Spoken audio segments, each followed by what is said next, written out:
ಅದು. ಹೌದು.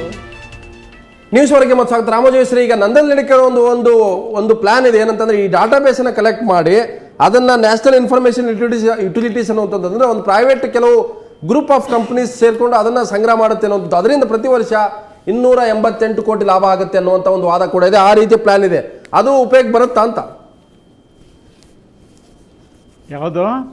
ಪ್ರೈವೇಟ್ ಕಂಪನಿಗಳ ಒಂದು ಗ್ರೂಪ್ ಆಫ್ ಪ್ರೈವೇಟ್ ಕಂಪನಿ ಸೇರಿ ಡಾಟಾಬೇಸ್ ಕಲೆಕ್ಟ್ ಆಗಿದೆ ಈ ಆಧಾರಕ್ಕೆ ಸಂಬಂಧಪಟ್ಟಂತದ್ದು, ಅದನ್ನು ಸಂಗ್ರಹ ಮಾಡುತ್ತೆ ನ್ಯಾಷನಲ್ ಇನ್ಫಾರ್ಮೇಶನ್ ಯುಟಿಲಿಟೀಸ್ ಅನ್ನುವಂಥದ್ದು. ಅದಕ್ಕೆ ನಾನು ಹೇಳೋದು ನನ್ನ ಚರ್ಚೆಗೆ ಸೀಮಿತವಾಗಿರ್ತಕ್ಕಂಥ ವಿಷಯ ಅಂದರೆ ಸರ್ಕಾರದವ್ರ ಕಾರ್ಯಾಂಗ ಸಂಸತ್ತನ್ನ ಕೋಟ್ಯಾಂತರ ರೂಪಾಯಿ ಖರ್ಚು ಮಾಡ್ತಿದಾರಲ್ಲ, ಅದರಿಂದನೇ ಇವತ್ತಿನ ದಿವಸ ಸುಪ್ರೀಂ ಕೋರ್ಟ್ನವ್ರು ಸ್ಟೇ ಕೊಟ್ಟು ಆರ್ಡರ್ ಮಾಡಿರೋದಕ್ಕೆ ಕಾರಣ ಅಷ್ಟೇ. ಇವತ್ತಿನ ದಿವಸ ಈಗ ಪ್ರೈಮ್ ಮಿನಿಸ್ಟರ್ ಈಗಲೇ ಹೇಳ್ತಾರೆ. ಪ್ರಶ್ನೆ ಬಹಳ ಸರಳವಾಗಿದೆ. ನಮ್ಮ ಬೇಸ್ ಅನ್ನ ಪ್ರೈವೇಟೈಸ್ ಮಾಡುವಂತದ್ದು ಸರಿನಾ? ಆ ಡಾಟಾ ಬೇಸ್ ಅಲ್ಲಿ ಒಂದ್ ಕಡೆ ಇರುತ್ತೆ, ಅದರಿಂದ 288 ಕೋಟಿ ರೂಪಾಯಿ ಲಾಭ ಆಗುತ್ತೆ ಅಂತ ನಂದನ್ ನಿಲೇಕಣಿ ಹೇಳ್ತಾರೆ. ಸಂಸತ್ನಲ್ಲಿ ತಂದು ಚರ್ಚೆ ಮಾಡಿ ತೀರ್ಮಾನ ಆಗಬೇಕೇ ವಿನ ಕಾರ್ಯಾಂಗದಲ್ಲಿ ಒಬ್ಬರಿಬ್ಬರು ಮಿನಿಸ್ಟ್ರಿಗಳು ಕೂತ್ಕೊಂಡು ಅವ್ರ ಮನಸ್ಸು ಬಂದಂಗೆ ಮಾಡ್ತಾ ಇದ್ದಾರೆ. ಅದು ತಪ್ಪು. ಸಂಸತ್ತಿನಿಂದ ಕಮಿಟಿಗೆ ರೆಫರ್ ಆಗಿದೆ, ಕಮಿಟಿನಲ್ಲಿ ಅದು ತಿರಸ್ಕರಿಸಲಾಗಿದೆ. ಆಮೇಲೆ ಪುಟ್ಟಸ್ವಾಮಿ, ನನ್ನ ಪ್ರಶ್ನೆ ಇರ್ತಕ್ಕಂಥ ನಂದನ್ ನಿಲೇಕಣಿ ಒಂದು ಪ್ಲಾನ್ ಇದೆ. ಈ ಡೇಟಾ ಬೇಸ್ ಏನು ಸಂಗ್ರಹ ಆಗಿದೆ, ಕಲೆಕ್ಟ್ ಆಗಿದೆ, ಅದನ್ನ ಒಂದು ಖಾಸಗಿ ಕಂಪನಿಗಳ ನೇತೃತ್ವದಲ್ಲಿ ಅದನ್ನು ರಕ್ಷಣೆ ಮಾಡ್ತೀವಿ, ಅದನ್ನ ಅಲ್ಲೇ ಇರ್ತದೆ. ಸೊ ಅದರಿಂದ ಹೇಗೆ ಅಂತ ಅದು ಅರ್ಥ ಆಗ್ತಲ್ಲ. ಅದು ಚರ್ಚೆ ಅವರು ಹೇಳ್ದಂಗೆ ರಾಮಜೋಯಿಸ್ ಅವರು ಚರ್ಚೆ ಮಾಡಿದ್ರು, ಅದು ಆಯಿತು. ಅದು ಚರ್ಚೆ ಮಾಡಿ ಸೆಲೆಕ್ಟ್ ಕಮಿಟಿ ರಿಜೆಕ್ಟ್ ಮಾಡಿದ್ಮೇಲೆ ಮತ್ತೆ ಅಲ್ಲಿಗೆ ಹೋಗ್ತಾ ಇದೆ. ನಾನು ಹೇಳ್ತಿರೋದು ಸಂಗ್ರಹ ಆಗಿದೆ, ಅದನ್ನು ಬಿಲ್ ತರಬೇಕಾಗಿತ್ತು. ಇನ್ನೊಂದು ಬಿಲ್ ತಂದು ಪಾಸ್ ಮಾಡಿ ಅದರಲ್ಲಿ ಇರ್ತಕ್ಕಂಥ ನ್ಯೂನತೆಗಳನ್ನ ಇದು ಮಾಡಬೇಕು. ಅದು ಮಾಡಿದ್ರೆ ಎಕ್ಸಿಕ್ಯೂಟಿವ್ ಆರ್ಡರ್ ಮಾಡೋದು. ಒಂದು ನಿಮಿಷ. ಈಗಾಗಲೇ 15,000 ಕೋಟಿ ಖರ್ಚು ಮಾಡಿದ್ದಾರೆ. ಇನ್ನು ಮುಂದೆ ಖರ್ಚು ಮಾಡಿ 280 ಕೋಟಿ ಸೇವ್ ಮಾಡ್ತಾರಂತೆ.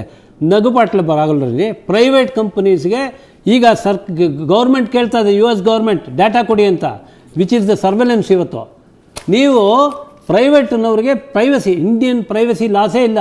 ನೀವು ಚಾಲೆಂಜ್ ಮಾಡಲಿಕ್ಕಾಗಲ್ಲ. ಅಮೆರಿಕ ತೊಗೊಂಡ್ರೆ ನಿಮ್ಮ ಡಾಟಾನ you are very weak privacy laws. ಅದನ್ನು ಇಟ್ಕೊಂಡು ಡಾಟಾನ ಯಾರ ಹತ್ರ ಬೇಕಾದ್ರೆ ಕೊಡಂದ್ರೆ ನಮ್ಮ ಜನ ಅಷ್ಟು ಮೂರ್ಖರಾಗ್ಬಿಟ್ಟಿದಾರ.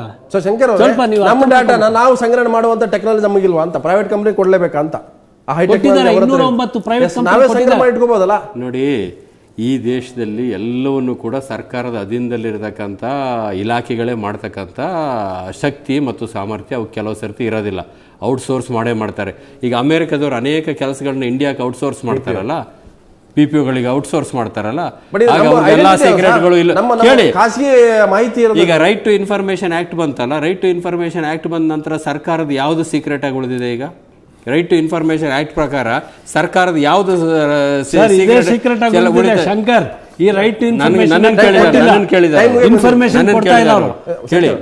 ಅದ್ರ ಪ್ರಕಾರ ಅದು ಕೊಡದವ್ರು ಅದಕ್ಕೊಂದು ಅಪೀಲು ಸಿಕ್ಕಾಕೊಂಡಿದ್ದಾರೆ, ಪ್ರಾವಿಷನ್ ಮಾಡಿದ್ದಾರೆ. ಹಾಗಾಗಿ ರೈಟ್ ಟು ಇನ್ಫಾರ್ಮೇಶನ್ ಆಕ್ಟ್ ಇದೆ, ಪ್ರೈವಸಿ ಆಗೇನಾಗ್ತದೆ, ಎಲ್ಲವನ್ನೂ ಕೂಡ ಸರ್ಕಾರ ಮಾಡೋದಾಗಿದ್ರೆ ಖಾಸಗಿ ಯಾವುದು ಇರಲೇಬಾರ್ದು ಅಂತ ಆಗ್ಬೇಕು. ಒಂದು ಲಿಬರಲೈಸೇಷನ್ ಆಗಬೇಕು, ಗ್ಲೋಬಲೈಸೇಷನ್ ಆಗಬೇಕು, ಪ್ರೈವೇಟೈಸೇಷನ್ ಆಗಬೇಕು ಅಂತ ವಾದ ಮಾಡೋರು ಇದ್ದಾರೆ.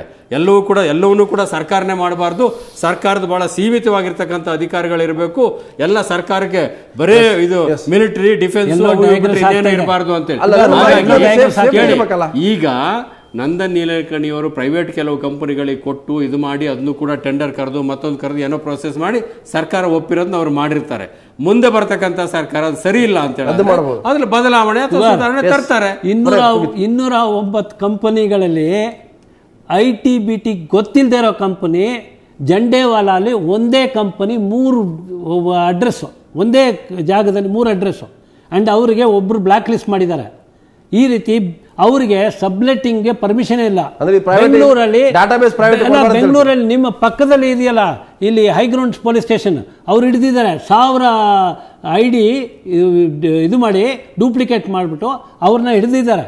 ಆದ್ರಿಂದ ಇದರಲ್ಲಿ ಬಹಳ ದೊಡ್ಡ ಹಗರಣ ಕಾಣ್ತಾ ಇದೆ. ಇದು ದೊಡ್ಡ ಗೊಂದಲ ಇದೆ. ಅದನ್ನ ಸುಧಾರಣೆ ಮಾಡ್ಬೇಕು. ಶಂಕರ್ ಹೇಳುವಂತದ್ದು ಅಂದ್ರೆ ಒಂದು ಸ್ಕೀಮ್ ಬಂದಾಗ ತಪ್ಪುಗಳಿರುತ್ತೆ, ಒಪ್ಪುಗಳಿರ್ತವೆ, ಅದನ್ನ ಸರಿ ಮಾಡ್ಬೇಕು.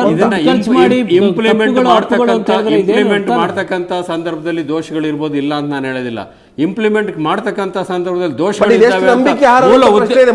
ಮೂಲ ಉದ್ದೇಶನೇ ಪ್ರಶ್ನೆ ಮಾಡೋದು ಅಥವಾ ಮೂಲ ಉದ್ದೇಶದಲ್ಲೇ ಏನೋ ರಾಜಕಾರಣ ಇದೆ, ಸ್ವಾರ್ಥ ಇದೆ ಅಂತಕ್ಕಂಥದ್ದು ಅದು ಬಹಳ ವಿಪರೀತವಾಗಿರ್ತಕ್ಕಂಥ. ಶಂಕರ ಸೋಮಶೇಖರ್ ಮತ್ತೆ ಪುಟ್ಟಸ್ವಾಮಿ ಹಾಗೆ ರಾಮಜೋಯಿಸ್ರಿ ಈ ಒಂದು ಮಹತ್ವ ಚರ್ಚೆ, ಯಾಕಂದ್ರೆ ಇದು ಮುಗಿಯೋದಿಲ್ಲ, ಇದು ಬಹಳ ಡೀಪ್ ಆಗಿರ್ತಕ್ಕಂಥದ್ದು, ಇದು ಬಹಳಷ್ಟು ವಿಚಾರಗಳು ಕೂಡ ಇದಾವೆ.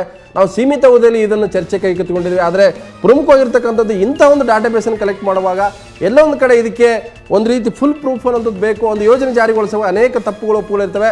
ಆದರೆ ಎಲ್ಲ ಒಂದು ಕಡೆ ಅದು ನನ್ನ ಸೇಫ್ಟಿ ಮತ್ತು ನನಗೆ ಸ್ಕೀಮ್ಗಳು ಸಿಗಬೇಕಾದ್ರೆ ಅದಕ್ಕೆ ಕರೆಕ್ಟ್ ಆದಂಥ ಒಂದು ಏನು ಅದಕ್ಕೆ ಬೇಕಾದಂಥ ಆಧಾರ ಏನಿದೆ ಅದು ನಿಜವಾದಂಥ ಆಧಾರ ಆಗಬೇಕು ಅನ್ನುವಂಥದ್ದೇ ಇದರ ಚರ್ಚೆಯ ಒಂದು ಪ್ರಮುಖ ಅಂಶ.